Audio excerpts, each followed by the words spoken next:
Hey there. Welcome back to another episode of Shapes.io. I'm Joe Mama, your host. I think I've finally done it. I think I've finally come up with the ultimate system for this game. I can't imagine I could improve upon this system any more than I already have. I've got a make anything machine that will produce, just a single machine that will produce 2 full belts of the shape, of whatever shape is being asked for, and also the most kick-ass delivery system I've ever come up with, and I don't know how it could possibly be improved. And I am super stoked and super happy with the design. And we're about to see a changeover here. Is it going to happen? Come on, let's see it happen. Let's see it. There we go. There's the big flush. Oh, yeah. Yeah, that's it right there. That's it. Now, will it empty? Will it empty everything? I think it will. I think it will empty the storage units. That's what we want. We want it to empty those. Yep, there it goes. It empties those. And then all of the upgrade shapes go back to normal, all on their own. And that is freaking cool. All right, so there we go.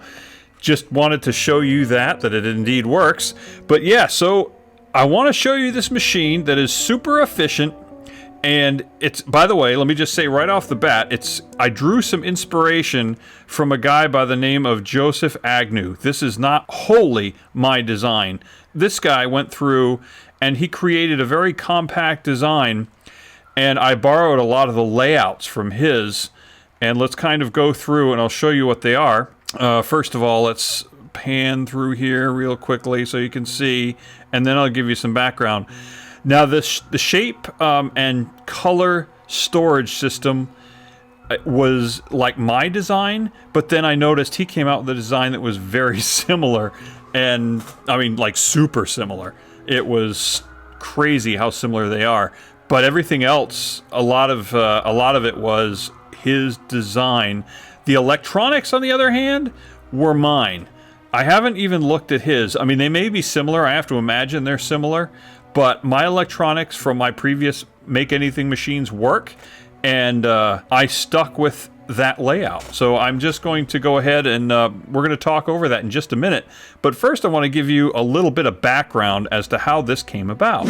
Okay, so after I finished the last video, I kind of got to thinking about redesigning the buffer system so that it encompassed all of the inputs for the hub, so I could use like 16 storage systems, which is what I ultimately ended up doing.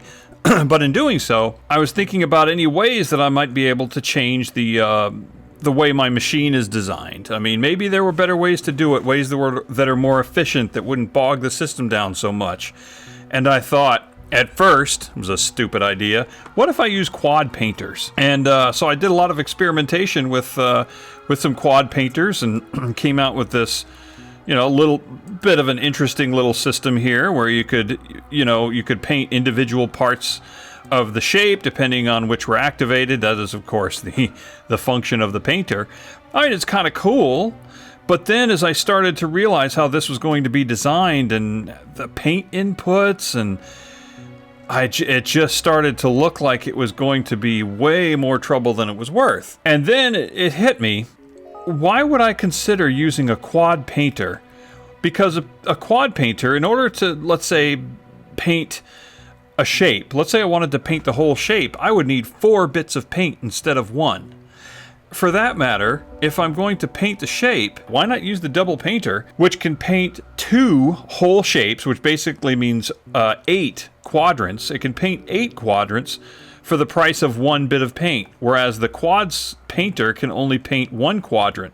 So that tells me that the double painter is 8 times more efficient than the quad painter. I was using the double painter before. Okay, well, how about slicing? Maybe there's a way that slicing can be made more efficient. I'm going to say this now. Listen to your chat. If you ever get into making videos, listen to your chat, listen to your comments. And people in the comments had kind of been telling me, probably screaming at me, "Hey, Joe, why don't you paint the things first and then use the quad slicer?" And I got to thinking, well, I mean, then I have to assemble full shapes, and that bogs down the system, and then, then I'd have to supply perfectly painted full shapes, and that's, let's see, it's 8 different paint schemes, or color schemes rather, times 4 shapes. That means I have to have 32 different types of shapes available, different colors, and it just, for each of the lanes. But I was not taking into account the use of storage systems. I don't need to have a full belt for each lane. It doesn't need to happen. As a matter of fact, take a look at this. I totally brain farted the fact that if we go to the quad slicer and you look at that and you're like, it's not a great number there. It says 5 items per second. Okay, basically that is a quarter of the belt capacity. So if I want to make a full belt, I would have to use 4 slicers. But then I set up the 2 slicers, and I put this little thing in front of it, the counter, and I realized, no.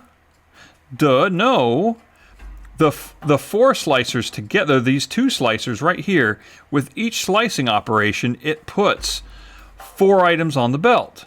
Each thing gets sliced, it puts 4 items on the belt. Even one slicer does 20 items there on the belt. That is freaking crazy.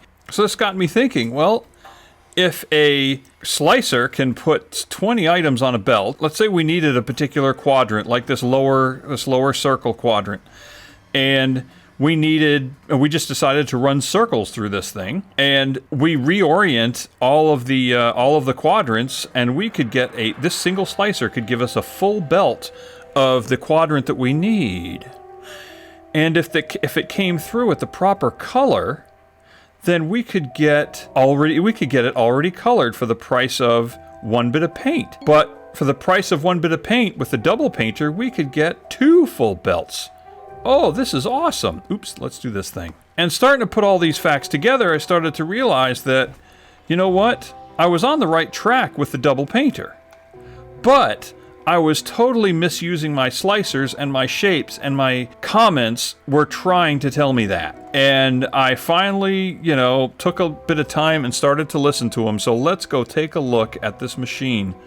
And then we're going to go take a look at what I think is just absolutely the most badass shape delivery system in the game, period. I will accept no argument. This thing is freaking awesome. And you can hear how quickly that it's chewing through the shapes. But anyway, let's go to this to the back end of this machine. All right, so what we have here. Now notice I've grouped it into 4 lanes. I've broken it into 4 groups of 4 lanes, and each group of 4 lanes is one layer, one full layer of the shape. In fact, let's go to the E here, and we see the incoming shape signal. Now, you know what? I'm actually going to turn the machine off for the moment. I put this transistor in place to just turn the incoming shape off. Okay, well, you see the shape right there. And if we look at the info, we see that it's 3 layers. All right. Oh, you know what? Maybe I will let it run, because that's the best way to illustrate how this works. So it comes to a shape analyzer. And much like my previous design, which I recreated here, this is my previous design, which separated out a color signal and a shape signal, or a quadrant signal, which we didn't exactly need to do, which is very cool with this design. But it is laid out similarly in that what we do is we bring the full shape into this unstacker. And off to one side, the top stack is evaluated, and the bottom remaining stacks, all the remaining stacks, head down to be processed by other unstackers and analyzers. So as you can see, it goes on through. So here, this separates out the 3rd layer, and there's no 4th layer to separate from it. So this just sends out a null signal to the 4th group. So the output of the 4th group is nothing. You can see there's nothing there. Whereas the other layers, it's going to town, making them. So then each layer, I had it send the signal down each lane. As you can see right here, the whole layer, the signal for the whole layer is sent down the lane. That differs from my previous design. We have a shape analyzer here, and this shape analyzer, we don't need the shape signal just yet, but we do need the color. And the color output from the shape analyzer just goes to each of these gates. Here's an interesting thing to note, is that the color input for each of these groups of 4 is only one, with like one supply of green. One input of green will take care of all of these storage units. And you can see 5K is the maximum for the storage units, and after going through a whole bunch of shapes, the 5K is remaining here. So even though at any given time it might call on more green paint than the extractors can provide, the storage units actually make up that difference. But overall, green comes in sufficient numbers to keep the whole system, generally speaking, fully loaded. At times the demand will exceed that, but most of the time the demand doesn't even come close to matching it. So that's why all these colors still pretty much full. And same goes with these shapes. Yeah, there's been, you can see some of them have dropped below 5K, but for the most part, it's right up there against 5K. So even the shapes, which have the same system, are keeping up with the demand. And again, for each shape, for each layer, I'm only providing one input from each color and each shape. So that right there is a huge performance saver. All the color gates are here, and it doesn't matter what order the colors come in. Just like my design before, it doesn't matter. They don't even have to be consistent across, well, I mean, for this design, yes, they do, because obviously this one feed for white is going to feed all of the 4 in this layer. But the next layer doesn't have to be that way. I made it that way just for looks, but otherwise it doesn't have to be, because this gate is just going to, it's going to compare whatever color is behind it and say, yep, that's the color we want, and send it on its way, regardless of which gate it is. Doesn't matter. So doesn't matter what order you put them in, just make sure you've got all of them represented. And the same for the shapes. Something to note, I had said before to build this close to the hub, and I did that. It comes in handy here because a lot of times the pure shapes, like the pure squares, the pure circles, the pure stars, are closest to the hub. It's hard to find them farther out. So I had to come close to the hub to get them. And full fans don't exist in the game naturally. You have to build them. So that's what this is for right here. This machine right here builds the fans. And because I'd say I have 2 banks of them, because I could only get half a fan from a group of extractors at a time, so I had to use 2 groups of 5 extractors. So yes, I got the shapes from fairly nearby to supply each of the 4 layers. Okay, so the electronic side, you can see the shape symbol comes through here, the layer symbol. See, is that? It should be all of them. We should be receiving the same layer signal, but you notice it's rotating.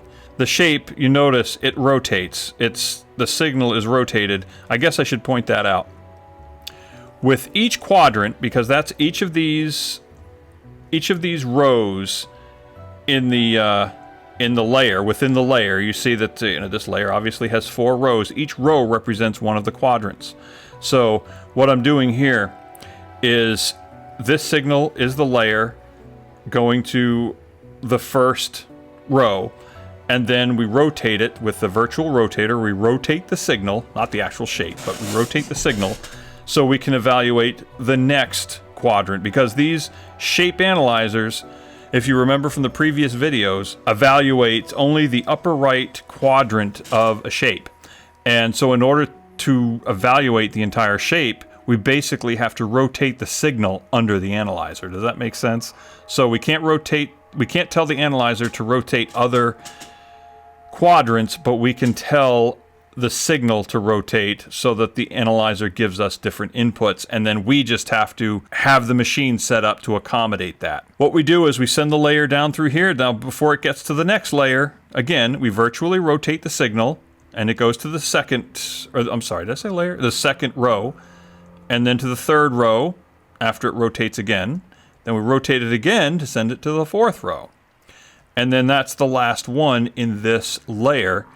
And then the remaining layers are coming down here, like we talked about. The same process begins here. We take the first shape that we can, which is the second layer, And then the first quadrant in the second layer goes through the same rotation process, the second quadrant in the second layer, and so on and so forth, all the way down to the end. So that's how we separate out the signals. We've got this layer, we've got the signal, we've already evaluated the color, so then we come to another shape analyzer right before we get to the shape storage, and we analyze the shape of the upper right quadrant. And that shows us right there, as you can see, it's a fan, and it opens the gate for whichever storage unit holds the fan. In this case, it's this one right here. All the other ones, the gate is closed because it doesn't match the signal. So that's how we get the shapes. So now the shapes and the colors, you can see they follow these tunnels here, come to the painters. Now, let's say that, as in our previous designs, let's say sometimes we have a quadrant that is unpainted. Okay, let's say it's gray, which means it doesn't get any paint. Well, it's not going to go through the painter unless it's painted. So it's going to end up stopping right here at the painter. Nothing's going to happen. So we can't have that. So we set up a bypass. And this bypass will tell this shape that says, hey, wait a second, you're gray, so you need to take the bypass and go around the painter. So right now, that's not an issue, but here's the circuit. The layer comes in like this, and now we got a different layer. We got a blue football, and we separate it out. We check and see, okay, well, we know the shape, but we don't need to, we know the shape of the upper right quadrant. We don't need that signal right now, but we do need the color, and the color is blue. And we send it to this comparator, and we compare the signal with a gray, it says gray paint, you know, it looks like a little gray paint, but basically that means no color. Well, obviously blue doesn't equal gray, so it sends out a null signal. Now, in this case, a null signal, we actually take a not gate, and we turn that null signal into a positive signal, a one signal, like an on signal. And that tells the filter, yes, go ahead and approve the shape to pass through. So it approves the shape to go into the painter. Now, if this matches, if let's say this turns out to be gray and this matches this gray, this sends out a 1 signal. Now this NOT gate turns that 1 into a 0, which is the opposite. It turns it off, and the gate rejects the shape into the bypass. Okay? Hopefully that makes sense. If we come in with a null colored shape, then it actually rejects into the bypass and won't get painted, and therefore won't jam up the painter. So let's see, we still have a signal for the layer, so let's keep following it. So then we come to the slicers. Now we've got 4 slicers here, and the outputs of the quad slicers go through these rotators. One of them does not, because one of them, of course, does spit out a upper right quadrant square, but we rotate all of the others so that they match. So we've basically got 2, or is it 2? Actually, I think it's 4. We've got 4 full belts of squares. We've got 4 full belts of those quadrants. So with that in mind, we've got all of these squares heading out to the stackers. Okay, all of these shapes are now oriented properly, and they go to the stackers, but we're going to get to that in just a minute, because here's another important circuit right here. So what I've got right here are these gates. These gates right here, what they're going to do is they're going to reject, and they're going to help clean the system out, because that one of the things that make these things go smoothly is that useless trash right there. See, now that these squares don't match what's needed, they're just getting thrown right into the trash. Now what happens is this signal, here's the shape that it needs. It sends out, let's see the upper right is a white square. Now, of course, the shape analyzer spits out, okay, well, we got a white color and we have a square shape. And then we virtually rotate it so we can get the just the signal that's pared down to an upper right square. So then it matches everything. It matches the color. So then we put it through a virtual painter, because obviously this signal right there is unpainted. But in order for these gates to allow the square to go through and not into the trash, they have to match. So in order to match, they can't be gray, they have to be white. So we take the extracted color, the virtual shape analyzer basically analyzes the signal, spits out the color, and we use that color to virtually paint this unpainted signal here. Does that make sense? Something we haven't done before, but it's needed for these gates. So it actually sends the signal, a white square, of exactly what it needs to the gates. And the gates will allow that square and only that square to go through to the rest of the stackers. If it doesn't match that, it goes to the trash. And that keeps the system clean. So that is an important part of the circuit. Now, interesting to note, we are outputting 2 full belts here, not just one like we were in my machine before. So our stackers are actually paired up. And this is freaking cool. It complicates things a little bit, but it's cool. So instead of making 1 full belt of shapes, we're making 2. If you remember before, we set up these OR gates. Stacker takes 2 inputs, okay? And in order to stack something, you have to have 2 things to stack. If you only have 1 item, then there's no need to stack it, of course. But you can't feed 1 item into a stacker and nothing on the other side. If you do that, it jams in the stacker and the stacker stops working. The stacker will stop your traffic. It will not allow things to pass through. So obviously, sometimes we're going to end up with shapes that aren't full layers, okay? So like this 1 layer right here, there's a chance that there's nothing to stack it with. And if that happens, then this gate, which handles this lane, needs to know that. So what happens is, it takes a signal from the output of the painter. Okay, I just had it come right off the painter from the lane next to it. Okay, now if you can imagine, these lanes are paired up because they're going to be stacked together. They're paired up. This is lanes 1, 2, 3, and 4. So lane 1 is paired up with lane 2. They're going to be stacked together. Now I've got 2 stackers that are doing the stacking for lanes 1 and 2. So they're both receiving basically parallel inputs. You notice, see, this is from lane 1, this is from lane 2. I'm sorry, this is from lane 1, this is from lane 1, and this feed from lane 2 is paired up with this lane from feed 2. Or this feed from lane 2. Good Lord, I can't speak. I'm confusing myself. So here is the signal from lane 1. And it is being brought here to control the gate from lane 2. And the signal from lane 2 is being brought in to control the gate from lane 1. Now, since there are 2 pairs of gates, then we only need to take the comparison between 1 pair of gates. Okay. Notice both lane 1 and lane 2 are receiving a signal. They are being told, these gates are being told, yes, there's a shape coming. So gate 1 is being told that yes, there is a shape in lane 2, and gate 2 is being told yes, there's a shape in lane 1, so go ahead and send them to the stacker. These signals come in.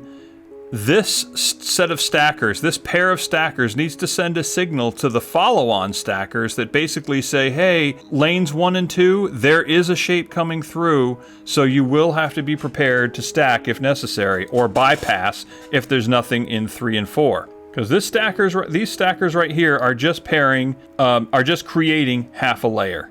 And this stacker right here is creating half a layer. And we've already oriented them properly. Oh, I didn't even point that out. Yes. I put these rotators right here to orient them properly, to put the shapes back where they belong. Oh, there we go. There's the next one. So once they leave out from the first group of stackers, so the lanes 1 and 2 have been stacked together. Lanes 3 and 4 have been stacked together. Now, we need to put them together to make a single layer. And in this case, it's a very white layer is going to be here, huh? We need to receive signals from both pairs of lanes, the paired up lanes 1 and 2 and the paired up lanes 3 and 4. If both of these send the signal, both of these say, yes, there's something on the way, then the gates will allow access to the stackers. If they don't, then they'll bypass the stackers. Like, why is that happening? Oh, right. Okay, yeah, that's right. This is the bypass right here. This whole lane isn't the bypass. It's just once something is stacked, it goes into this lane, but it's just the exit lane. That's all that is. The stackers are here, but the bypass lane is just that little, just this knee right there. So this is the new layer. See, do we have that? No, we can't exactly see that, can we? Okay, so this is the new layer. Now we got to stack the layers together. So, let's see, where are we now? Right here. So right here we've got these two stack the first two layers together, and these two right here stack the next two layers together. And then finally they come to the final stacker, which stacks the entire shape together. Oh, let's take a look at these right here. You might see the bypass working. Possibly. Yes, no, maybe so. Or have we got, oh, let's take a look. Do we have all 4 layers? Oh, yeah, we do. We got all 4 layers and no voids. Okay, so we can't see the bypass work just yet. But there we go. This is the final stacking that's happening. Or, no, this is right here. Here we go. The final stacking that's happening right here. So that's it. Going to town. 8 stackers. Proper ratios are kept all throughout the setup. The only place where we differed, really, is the slicers. We put more slicers than we needed to, and that allowed us to actually get the most out of our shapes. We can use a full belt of shapes coming into the system, of blank shapes, uncolored shapes, I should say. We can use a full belt and turn it basically into 2 full belts of finished product. And there we've got the finished product going into the delivery system. And you can see that what I've done is I have created 16 storage units for the level up shape. Okay, the level up shape comes in and sits in those storage units. Oh, there we go. It's this timer circuit. If you remember my previous video, this timer circuit right here actually keeps this paint going around in a big loop, and this signal right here, it's an on signal when the paint goes through it, and it just loops around, and comes back around. And if I want to increase the time, I can add more loops. If I want to keep these gates open, then I would add more paint, because when the paint goes through, it sends an on signal, which would be a 1, to this OR gate. The reason I use an OR gate here is so that if I want to open it, I can press this button right here and also open the gate. But right now, see, if I press the button, it opens. There. But what this does is this signal right here does 2 things. First of all, you notice the level up shapes that are coming in. We've got the pinks, the pink footballs, we've got the logo shape, we've got the red rocket, and we've got the blueprint shape. They're all coming in to the hub. But if we want to, and they're coming in as fast as we can deliver them. And they're coming in at the proper ratios, because if we go to F, take a look, in order to tier up, we need, let's see, 270,000 of these pink shapes. And we need about half that, a little more than half that, of the logo shape and the red rocket. Now that ratio stays true throughout the entire game. That basically for every one of these that we need to level up, we need 2 of these. So what that means is, for every belt of logo shapes and every belt of red rockets, we need 2 belts of the pinks. So I've created machines out in the periphery, out here. I'm not going to show you those. I think you can probably imagine what they look like.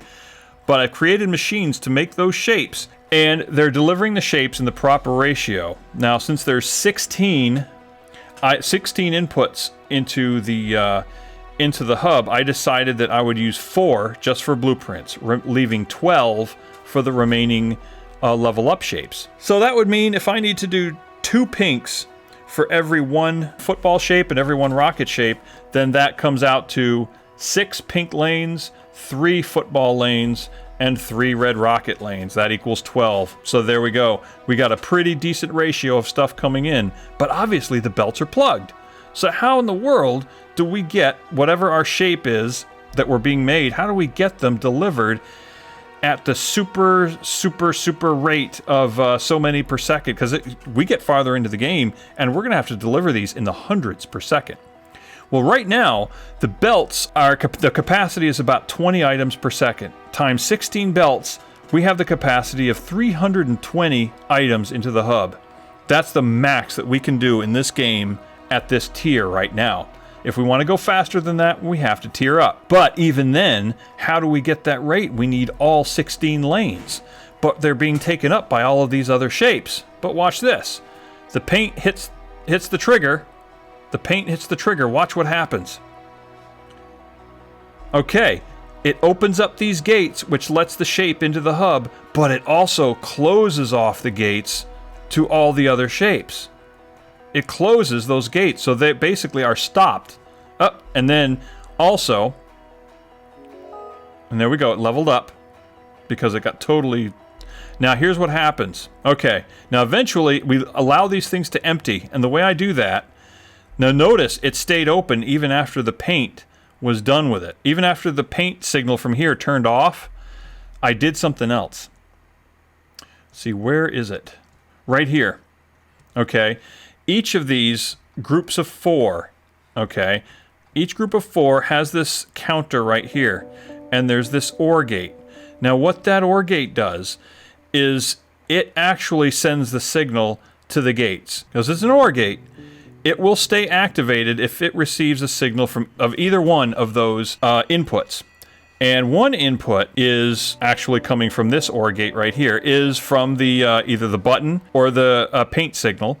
So that's one signal from the OR gate, and you can see there's a similar arrangement here. Even if this turns off, this OR gate will stay on, will stay activated, and keep these gates open as long as this counter detects items coming through it. So as long as there are items in the storage, this will stay open and keep the gates shut here and open here to allow these things to completely empty.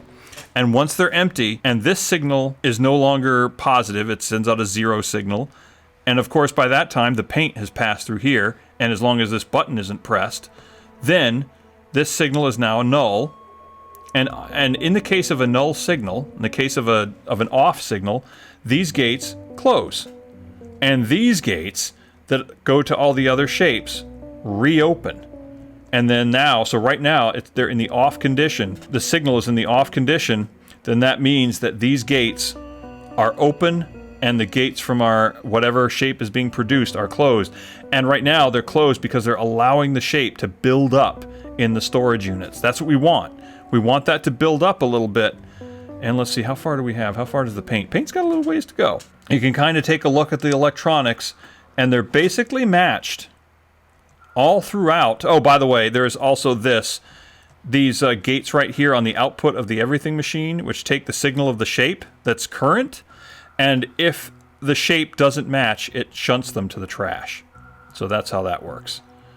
But it will only allow the shape to come through to the hub and thus fill these up.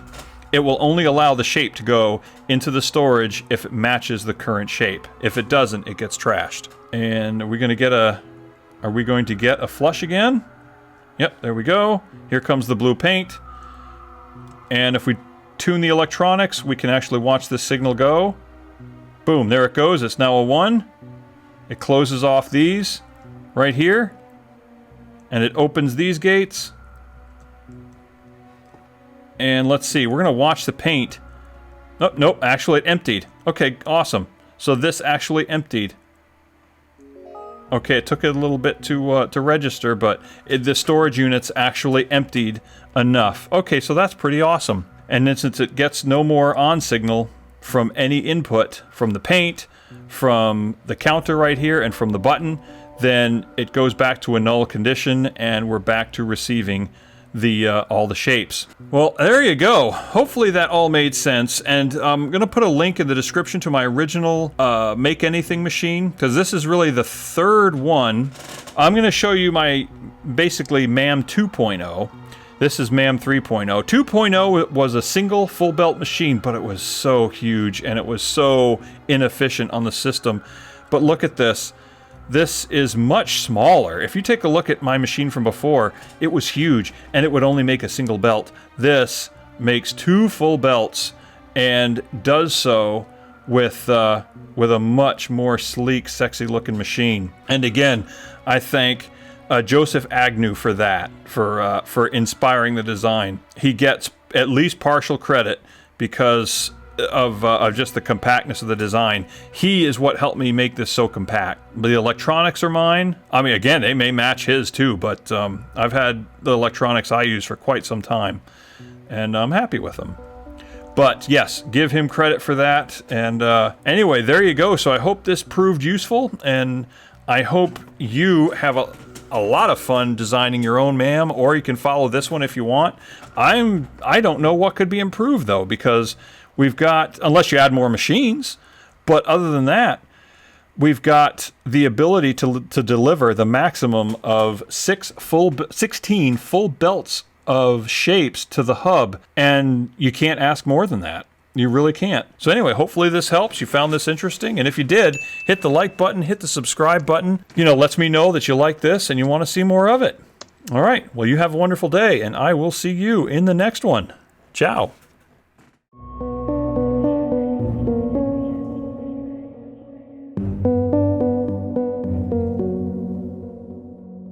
Thank you.